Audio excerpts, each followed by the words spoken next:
Hello everyone, म हुँ सचिन। स्वागत छ तपाईलाई आजको मेरो यो भिडियोमा। आजको भिडियोमा म टेबल ल्याम्प बनाउनु गएको छु, जुन पहिलाको भिडियोतिर पनि बनाएको थिएँ, आज पनि बनाउनु गएको छु। यसलाई टेबल ल्याम्प भन्दा टेबल टस भन्दा सुहाउँछ होला। आफूले बनाएको चिजमा छुट्टै मजा रहेको छ। बजारमा किनेको भन्दा आफूले बनाएको हुन्छ नि, अलिक आफूले बनाएको भनेर देखाउन सकिन्छ। अनि उनीहरूले पनि भन्छ, ओह यो तैँले बनाएको भनेर। अनि त्यतिखेर यस मैले बनाएको भन्दाखेरि कति नाक खुल्छ। त म बनाउनु गरेको छु, तपाईँले पनि यसरी बनाउन सक्नुहुनेछ। मैले चाहिँ कार्डबोर्ड सिटको युज गर्नु गइरहेको छु, मतलब कार्टन फर्निचरबाट लिन सकिएन,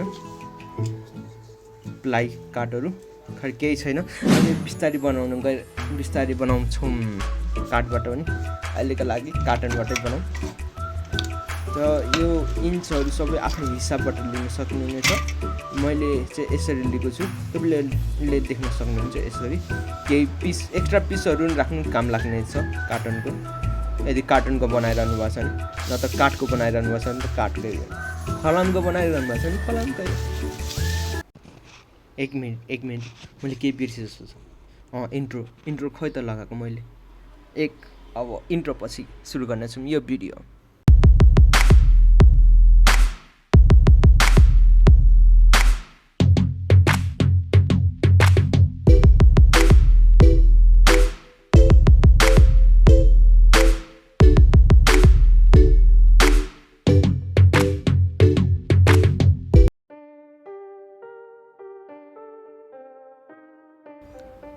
म चाहिँ यिनीहरूलाई टाल्नलाई ग्लु गनको युज गर्नेछु, त्यसले म ग्लु गन तताउँदैछु। यो चाहिँ ल्याम्पको बेस हुनेछ, मतलब माथि स्ट्यान्ड हुनेछ, स्ट्यान्डलाई पक्रिने हुनेछ। यो चाहिँ अलिक दह्रो हुनुपर्छ, त्यसले मैले सुपर ग्लुले यसलाई कभर गरेर दह्रो बनाउनु खोजिरहेको छु। यो मैले चलाइरहेको छु भेका कुइको सुपर ग्लुको। बाउ भने पनि दाइ भने पनि हुन्छ। अलिक ठुलो साइजमा हुन्छ, अलिक महँगो पनि पर्छ। धेरै होइन, धेरै महँगो होइन, 100 रुपियाँ। यो मुनि चाहिँ मैले टिनको उयो राखेको छु, किनकि तल पेपर छ, सुपर ग्लु लगायो भने बिग्रिन्छ। त्यसैले टिनमा राख्यो भने चाहिँ उकाउन पनि सजिलो हुन्छ।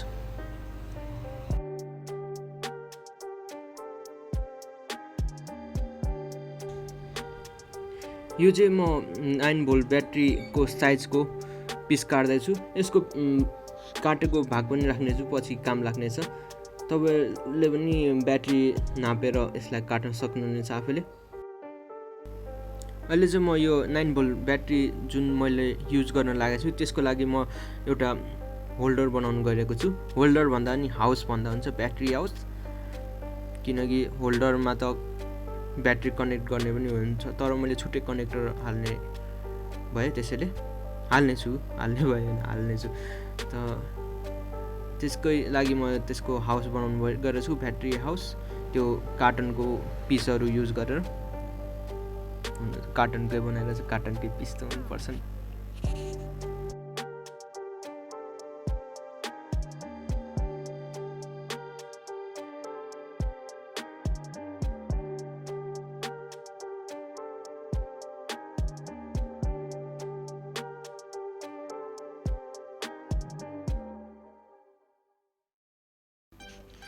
म अब यहाँ छेउपट्टि पनि लगाउने छु त्यसको कभर जस्तै।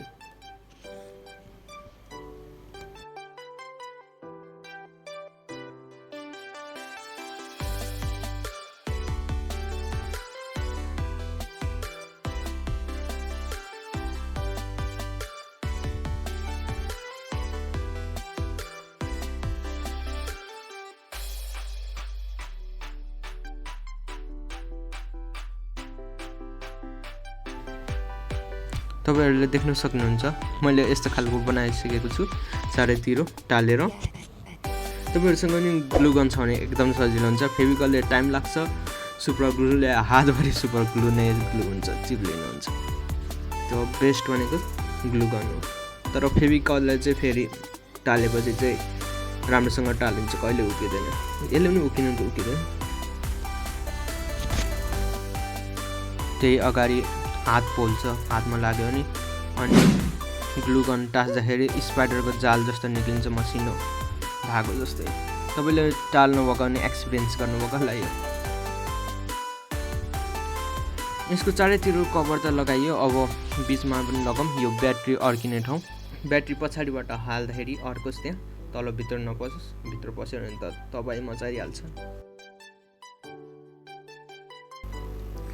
अब यता हौँ, यो अघि हामीले सुपर ग्लु लगाएर, सुपर ग्लु होइन भेका क्विक लगाएर कभर गरेको स्ट्यान्डको बेस अब यसमा टालौँ। यो चाहिँ टपपट्टिको हो। अघि हामीले ग्राउन्ड बटन डाउन मतलब डाउन बटन मुनिपट्टिको काम गऱ्यौँ, अब माथिपट्टिको काम गरौँ। यहाँबाट चाहिँ हाम्रो ल्याम्पको स्ट्यान्ड जोडिनेछ, त्यसैले यसलाई स्ट्यान्डको बेस भनेको मैले आफै नाम दिएको, जे पनि नाम दिएको है मैले बुझ्नको लागि। यहाँ अब सानो पल गरौँ, किनकि त्यहाँबाट तार तल मुनि पुऱ्याउनु पर्यो।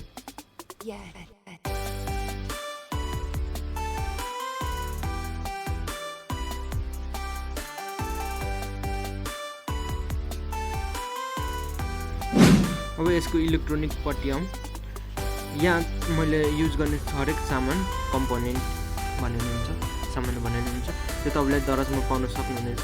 तपाईँले म त्यसको लिङ्कहरू हाल्नेछु, तपाईँले आफूले पनि खोज्न सक्नुहुनेछ सर्च गरेर दराजमा। त मैले यहाँ कम्पोनेन्ट लिएको छु, यो 10 ओम्सको रेजिस्टर अनि बटन एलइडी हो, विथ हिट सिङ्क पनि छ। त्यहाँ एउटा स्विच लिनेछु अनि डायोड IN4007 डायोड अनि लास्टमा रहेको छ USB फिमेल ज्याक, एउटा स्विच अनि एउटा डायोड IN4007 त्यसको नम्बर रहेको छ। अनि म माइक्रो USB फिमेल पोर्ट पनि लिनेछु, किनकि जब हाम्रो ब्याट्री सकिन्छ तब हामी यो USB पोर्टबाट पनि बाल्न सक्छौँ। हामी होइन, मैले डिजाइन गरेको, तपाईँको डिजाइन गरेको छुट्टै पनि हुनसक्छ, गर्न सक्नुहुन्छ। त यही हो मैले युज गरेको कम्पोनेन्ट। एकचोटि म भन्छु, यो बटन एलइडी 1 वाट 3 भोल्ट अनि त्यसको हिट सिङ्क भइहाल्यो, अनि रजिस्टर 10 ओम्सको, अनि एउटा स्विच, एउटा डायोड IN4007 अनि switch micro USB female port. यो 9 भोल्ट ब्याट्री चाहिँ मसँगै छ, त्यसैले मैले लिएको छैन, यहाँ देखाएको छैन। 9 भोल्ट ब्याट्री कनेक्टर पनि छ, तपाईँले चाह्यो भने लिन सक्नुहुन्छ। अन्त म लिङ्क डिस्क्रिप्सनमा दिनेछु, त्यहीँबाट लिनु होला। अब म यो एलइडीलाई सोल्डरिङ गर्नेछु। यहाँ यदि तपाईँलाई सोल्डरिङ आउँछ भने ग्रेट, यदि सोल्डरिङ आउँदैन भने त तपाईँले डाइरेक्ट तारहरू बेरेर गर्न सक्नुहुन्छ। सोल्डरिङ नगरिकन तार बेर्ने मतलब तार छिल्ने अनि त्यो भित्रको कपर चाहिँ बेर्ने प्लस माइनसमा, त्यसरी पनि बनाउन सकिन्छ।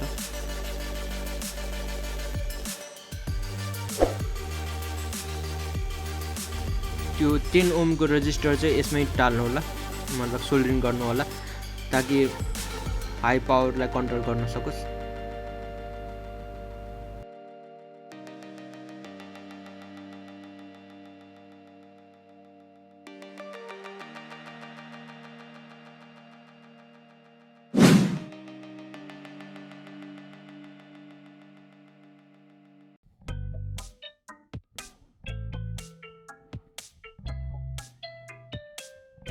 यसको सर्किट डायग्राम यस प्रकार रहेको छ। मेन कुरा भनेको यसमा डायोडको हेर्नुपर्ने, डायोडको सिल्भर पोइन्ट चाहिँ तपाईँले रजिस्टरपट्टि जोड्नु होला 10 ओम।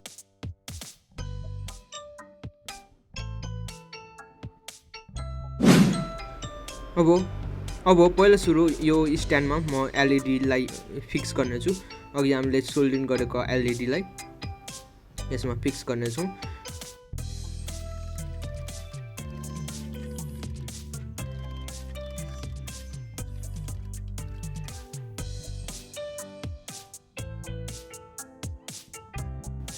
यसमा चाहिँ ध्यान दिनुपर्ने कुरा के छ भन्दाखेरि तार जुन छ त्यसमा चाहिँ धेरै ग्लुगन नहाल्नु होला, न त त्यसको ग्लुगनको तातोले त्यसलाई पनि पगालिदिन्छ। छेउछेउपट्टि हल्का हल्का हाल्नु होला, नहलोस् त्यति मात्र, नत्र ग्लुगन छेउछेउपट्टि र तार चाहिँ बिचमा राखेर राम्रोसँग राख्नु होला। तारलाई चाहिँ धेरै ग्लुगनले नहाल्नु।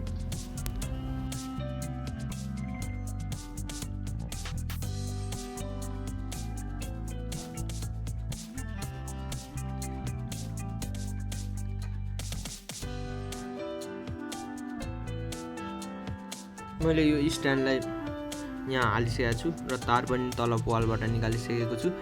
तपाईहरुले त्यो स्ट्यान्डमा कुनै पेज या किल्ला राख्नु होला, त्यसबाट मुभ गर्न सजिलो हुन्छ, मुभेल बल टाइपको।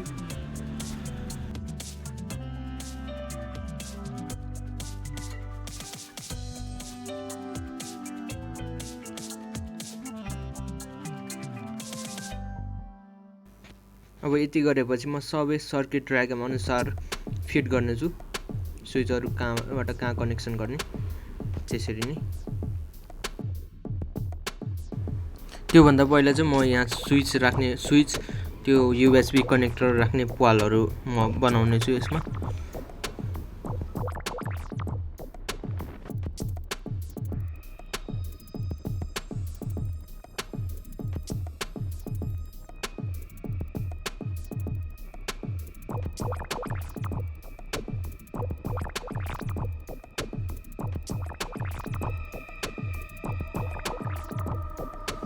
अब सबै राख्ने ठाउँ कन्फर्म भइसकेपछि किन ढिला गर्ने, अब सबै एकैछिनमा फिट गरौँ।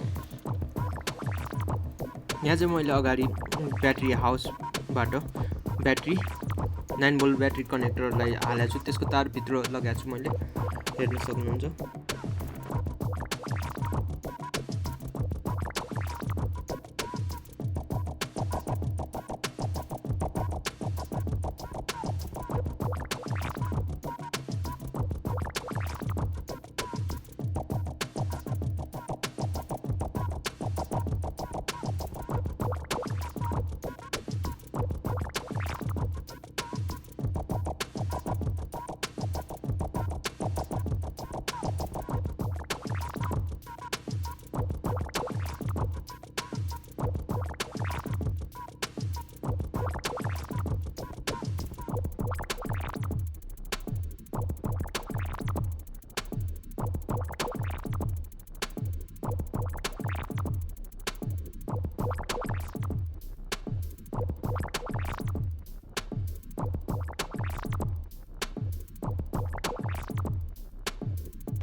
यहाँ म केही कार्टुनको पिसहरु राखिरहेको छु, किनकि यो ब्याट्री अलिक राम्रोसँग बजोस् अनि माथि जुन कार्टुनको बिर्को बनाउँछन् त्यो पनि राम्रोसँग फिट होस् भनेर। यो पिस चाहिँ मैले पछि काम लाग्छ भनेको थिएँ नि, त्यही पिस लिएर यहाँ राखेको बिर्कोको रूपमा मैले राखेको छु, चलाएको छु।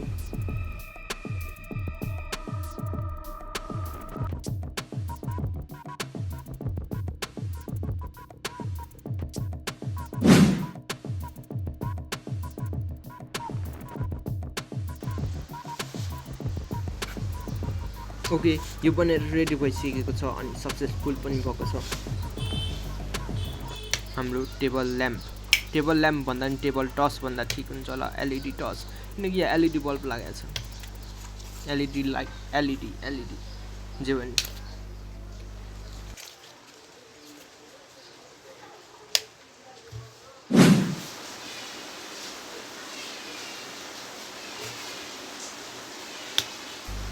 यहाँ हेर्नुस्, मसँग अर्को पनि छ, मैले अर्को पनि बनाएको थिएँ पहिला, यही बनाएको भएर यसको आइडियाको यो ल्याम्पको। यसमा चाहिँ थोरै डिफ्रेन्ट यति मात्र छ कि यो USB पोर्ट र स्विच चाहिँ फरक ठाउँमा छ, त्यति मात्रै हो, अरु सबै सेम काटेम। र आजको भिडियो कस्तो लाग्यो तपाईहरुलाई लाइक शेयर कमेन्ट गरिदिनु होला, मेरो च्यानललाई सब्स्क्राइब गरिदिनु होला। भेट्नेछौँ हामी अर्को भिडियोमा, तपाईसम्मको लागि bye bye, have a nice day.